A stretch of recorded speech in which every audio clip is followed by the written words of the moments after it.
finalmente vamos a tener la exposición de don José Tomás Errázuriz, quien va a entrar ya también en detalle desde la perspectiva jurídica, a analizar la responsabilidad de los directores. Muchas gracias. Primero que nada, agradecer al Centro de Libre Competencia y Gobierno Corporativo de la Universidad Católica por invitarnos a todo un tema de tanto interés para directores, para gerentes, para ejecutivos principales, para asesores, específicamente economistas y abogados. Vamos a tener la oportunidad de ver un caso en que los economistas y los abogados también fueron requeridos. Ahí vamos a ver cómo les fue a uno y otro. Mi colega zafó. Y al mismo tiempo la invitación, ¿no es cierto?, y el honor de poder participar en este panel. Antes que nada, autodenuncio un defecto, muchas láminas para poco tiempo, pero quedan como índice. Y de modo que lo primero que quiero destacar es que cuando los accionistas buscan y seleccionan a sus directores, buscan experiencia, buscan especialidad, buscan capacidad y buscan lealtad. ¿Para qué? Para obtener una gestión altamente capacitada y altamente eficiente. Ahora, pocas veces quienes participan en el directorio han tenido antes un periodo de compliance, podría decirse, como señalaba Patricio Rojas, donde nos digan cosas tan obvias como que efectivamente fueron elegidos por los accionistas, de que el cargo de director no es delegable, no es que uno le pueda pedir a su consultor personal que vaya o lo asista en determinada materia en el directorio. Tiene que ejercerlo en forma colectiva, no individual, en sala, junto con sus demás colegas del directorio, y el directorio, como tiene la dirección superior, es el que la ejerce con amplias facultades. Y estos aspectos fueron precisamente lo que se tuvieron también en consideración en las sanciones que se aplicaron a miembros del directorio de FASA por la superintendencia, como lo veremos más adelante. De manera que el directorio, primero entendamos cuál es su rango, cuál es su rol, que es el de la dirección superior. Es decir, no tiene a su cargo la operación del día a día. Ese está en la administración, está en la gerencia, está en los ejecutivos principales. El directorio está a nivel de la dirección, está a nivel de la supervisión, está a nivel del seguimiento de las marchas. Y eso nos explica entonces que solo tengan que reunirse por obligación legal una vez al mes, de que no tengan que tener dedicación exclusiva y de que tengan que ejercer, nuevamente reitero, no en forma individual, sino que reunidos como órgano colectivo. Ahora bien, aquí viene lo realmente importante que todos quienes ejercen como directores o quienes asesoran al directorio tienen que tener muy claro. La regla de oro. ¿Cuál es el deber de cuidado? ¿Cuál es el estándar que se nos exige a quienes ejercen como directores? Y este estándar es precisamente el que dice la ley en cuanto a que es el cuidado y diligencia que los hombres emplean ordinariamente en sus propios negocios. Nadie puede pensar que alguien en sus propios negocios va a ser, ¿no es cierto?, negligente, va a ocupar una diligencia mediana. Y el modelo de la diligencia mediana, que muchos de ustedes deben haber escuchado, es precisamente el del buen padre de familia. Es el estándar que se le exige al buen padre de familia respecto de su familia. Es decir, aquí se establece una relación fiduciaria de confianza que se deposita, como veíamos al principio, en quienes seleccionan a personas para que se desempeñen el cargo de director, para que administren lo ajeno como si fuera su propio negocio. Ese es el estándar que se nos exige. Este es el estándar, la regla de oro, además, que nuestros jueces están acostumbrados a aplicar en materias civiles que no tienen ninguna relación con sociedad anónima, en materias que no tienen relación con libre competencia. Eso es lo que los abogados que ejercen como jueces entienden. La prudencia, el cuidado y la diligencia que se exige a un buen padre de familia. Pues bien, teniendo esto claro, vamos a caminar por el sendero, un sendero con un cierto rango alto rango de seguridad, porque la ley no le exige a los directores ser héroes, desarrollar actividades heroicas. Les pide un estándar de diligencia en la dirección superior de la empresa. Ahora, teniendo claro este estándar de cuidado, ¿no es cierto?, se concentra en definitiva en que el director participa en el gobierno, en la dirección superior de la empresa, como en forma personal e indelegable del cargo, pero colectivamente en sala, y no se puede someter a los arbitrios de terceros ni tampoco intereses personales, sino que solo en el interés social, donde está, ¿no es cierto?, el concepto que la ley nos exige, que por mucho que algunos directores sean elegidos por un grupo de accionistas o por el controlador, se deben al 100% los accionistas, ya que su gestión tiene que tener por fin agregar valor a la compañía para todos los accionistas y no conflictuada con intereses personales. De modo tal que ahí está la lealtad dentro de lo que es el desempeño conforme al objeto que tenga la sociedad. Ahora, obviamente que hay deberes concretos de cuidado. El anterior era el general, el directorio será responsable si la empresa no tiene libro, si no tiene gerentes capacitados, si no implementa los acuerdos de la Junta, etc. Y aquí nos paramos un segundo para señalar este deber de información.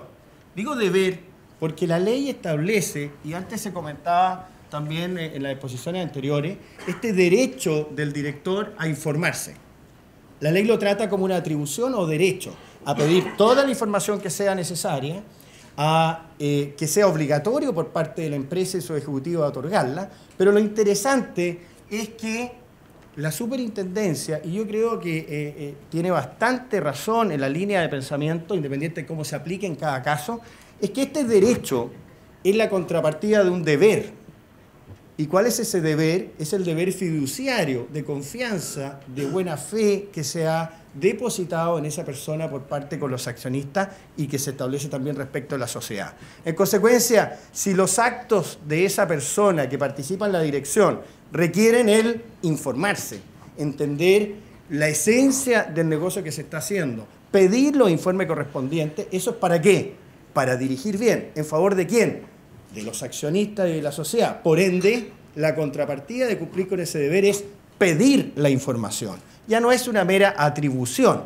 Y precisamente el no informar al directorio sobre una operación, el que un director no se informe a su vez adecuadamente, es también uno de los cargos que sirvieron de base para sancionar al presidente de FASA en el caso de colusión, el que quedó en esa instancia porque no se reclamó, no obstante que va a ser interesante después conocer la solución judicial porque el vicepresidente ejecutivo sí reclamó de esa decisión. Ahora, los deberes de lealtad ya sabemos bien cuáles son, ¿no es cierto? De modo tal que lo que me interesa es que tengamos presente que todo lo que se aplica en esta materia respecto de los directores es también aplicable a los gerentes y a los ejecutivos principales por expresa disposición legal. De manera que ningún gerente o ejecutivo principal que esté aquí cree que se encuentre liberado de esto porque no es director, porque tienen exactamente la misma obligación y deberes, a lo menos lo que dice en relación con estas materias. Ahora, el ilícito de competencia ya ha sido claramente desarrollado y anteriormente de forma muy completa por Ricardo, de manera tal que simplemente tener claro que son prácticas, ¿no es cierto?, que impiden, restringen o entorpecen la libre competencia en un sentido tan amplio como nos explicaba Ricardo que esto sucedía, y básicamente lo podemos traducir en colusión, lo podemos traducir, ¿no es cierto?, en explotación abusiva, de posiciones de dominio o actuaciones ilícitas que tienen por objeto alcanzar una posición de dominio.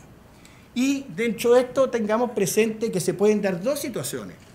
Se puede dar de que una conducta que se toma la decisión y que es claramente exclusoria o una conducta de colusión puede haberse llevado a la práctica y en consecuencia haber generado un daño efectivo en la libre competencia, o se puede haber planeado la estrategia, tenerla prácticamente lista para implementarla y al conocerse es una figura de peligro, es una figura de riesgo efectivo, no cualquier riesgo, porque aquí no se trata simplemente de afectar futurología, pero es un riesgo efectivo porque la ley habla o una conducta que tienda a producir los efectos de daño a la libre competencia sin necesidad de que se haya producido en forma concreta.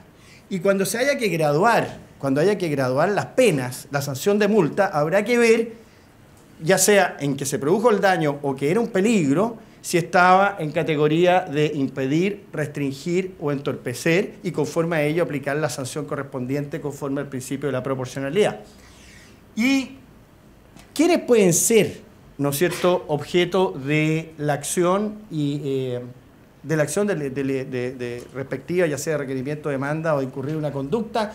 En su oportunidad, un ex fiscal de la Fiscalía Nacional Económica fue muy claro en señalar claramente con motivo de una modificación legal y dar su opinión en el Congreso, que la ley de la competencia se aplica a todos, al Estado, a sus organismos, a las empresas públicas y a todos los particulares, sean nacionales o extranjeros. Aquí estamos todos sometidos por igual.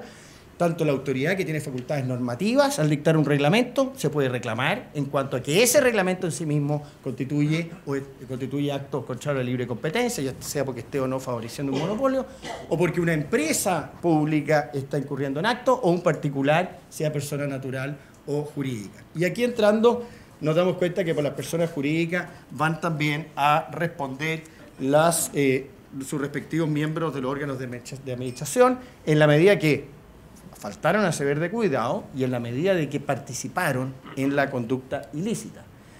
Y ya nos da una pista cuando se habla de la multa, porque el decreto de ley 2200, al hablar de la multa, nos señala precisamente que se puede aplicar, y ya lo dice expresamente, a sus directores, administradores, expresión que se usa más que nada cuando se está organizada como responsabilidad limitada, y a toda persona que haya intervenido en la realización del acto respectivo.